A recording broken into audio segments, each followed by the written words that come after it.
দেশ স্বৈরাচার মুক্ত হওয়ার ৪ মাস পরেও বিছানায় শুয়ে যন্ত্রণায় কাতরাচ্ছেন সিলেটের রাশেদ। ৫ আগস্ট দেশ স্বাধীনের বিজয় মিছিলে পুলিশ ও ছাত্রলীগ উপর্যুপরি গুলি চালালে রাশেদ গুরুতর আহত হয়। চিকিৎসক জানিয়েছেন, উন্নত চিকিৎসা না পেলে পঙ্গুত্ব বরণ করতে হবে রাশেদকে। দরিদ্র পরিবারটি তার চিকিৎসার ব্যয় বহন করতে হিমশিম খাচ্ছে। সিলেট থেকে হাসান মোহাম্মদ শামীমের পাঠানো প্রতিবেদন জানাচ্ছেন রেজওয়ান শরীফ।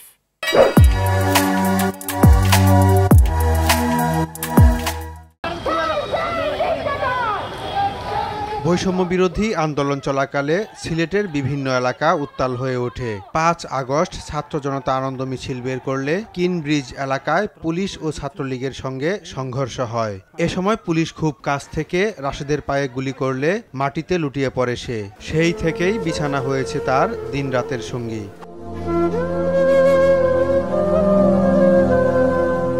সিলেট নগরীর কাজীর বাজার এলাকায় গরুর হাট সংলগ্ন এ বস্তি ঘরেই দিনরাত কাটছে রাশেদের। ৪ সদস্যের দরিদ্র পরিবারটির ঠাঁই মিলেছে এ ভাড়া ঘরেই। অভাবের সংসারে হাল ধরেছিল পরিবহন শ্রমিক রাশেদ, কিন্তু ঘাতক বুলেট তার পায়ের সঙ্গে কেড়ে নিয়েছে পরিবারের আনন্দ উচ্ছ্বাস। আমি ডেইলি যেতাম, কেউ জানতো না, ডেইলি যেতাম। ৪ তারিখ আমি আবার গেছিলাম, মাঝে 2 দিন গ্যাপ দিতাম, ডেইলি যেতাম। যখন উঠলাম শেখ হাসিনা পতন হইতেছে দেশারিয়া বাগসন, তখন আমি বিজয় মিছিল লিয়ে গেছি। 5 তারিখ বিজয় মিছিল লিয়ে গেছি। হুট করে সাইডমুখায় দিকে গোলাগুলি 3:30টার সময়। আস্তা কইর তো গোলাগুলি এখানে, তখন তো গুলি করার কথা কোনো কথা না।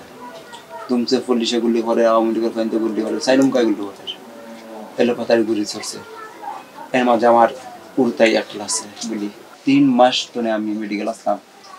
3 মাস আর আমার ফ্যামিলির মাঝে আমি একদিন উপার্জন করার ব্যক্তি আর কেউ নাই। আর 3 মাস ধরে মনে কাজে আজ ওদিকে তো 4 মাস হয়ে গেছে। আমার ফ্যামিলির মাঝে সাহেবের মতো কেউ নাই। তো আমার আব্বা কষ্ট করল, তখন আমি চাইছিলাম না আমার বাপে কষ্ট করতে। যেদিন আসি না যাই 3:30টার দিকে দেশ পালা, তো ওই দিন আমরা গেছিলাম বিজয় আন্দোলনে গেছিলাম আমরা। এর আগে আমরা দিনটা বাজার হয়েছে, ফুলর মুখো হয়েছে ও 4 তারিখ 2 বাদি দৌড়াইছে, ওরে দৌড়াইছে, গুলি হয়েছে, পুলিশে এটাইছে, ছাত্র লগে আছে আমিল করে। এবার তোমার জমি জানেন গালি দৌড়াইছে, জামতলা বাড়ি দৌড়াইছে, বুঝছেন। ওই দিন 4 তারিখ বিকালে। আর ও আমার ছেলে লইয়া, ও ছেলে আসিল আর তার বড় এগো আসিল, হেও আছে, আমরা গেছিলাম। এমনিতেই নুন আনতে পান্তা ফুরোয় অবস্থা।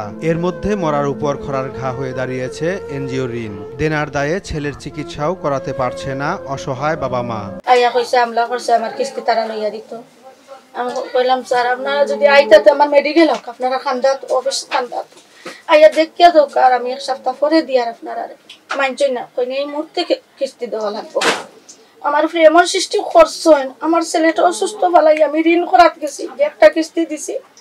ভাদর মাসে 8বার চাপ দিছ, একজনের পরে আরেকজনের ফোন দিরা এই মুহূর্তে লইয়া দেয়। তখন আমি অক্ষম হয়ে গেছি, পারছি না। একজন ছাত্র শাহিন নাম, তাই না আমার দাম করছেন টাকা 5,000 দিয়া, কইছেন তো যাও নিয়ে দিয়াও 2 মাসও, তার পরবর্তী যা লাগে আমি দিমু। তখন আর আমি দিয়েছি, আমি কষ্ট মষ্ট করি না খাইয়া কিস্তিগুলা দিলাম। 1 মাস মানুষ না, আমি খুব কষ্ট কিস্তিগুন দিয়া, আমি না খাইয়া না পিনতে আমি মাইসের কাছে খুঁজি না, আমি কিস্তিগুন দিয়া প্রতি মাসে 2,500 টাকা রয়েছে, আপনার 20টা কিস্তি রয়েছে। চিকিৎসক জানিয়েছেন, উন্নত চিকিৎসা না পেলে রাশেদকে চিরদিনের জন্য পঙ্গুত্ব বরণ করতে হবে। রেজওয়ান শরীফ, RTV।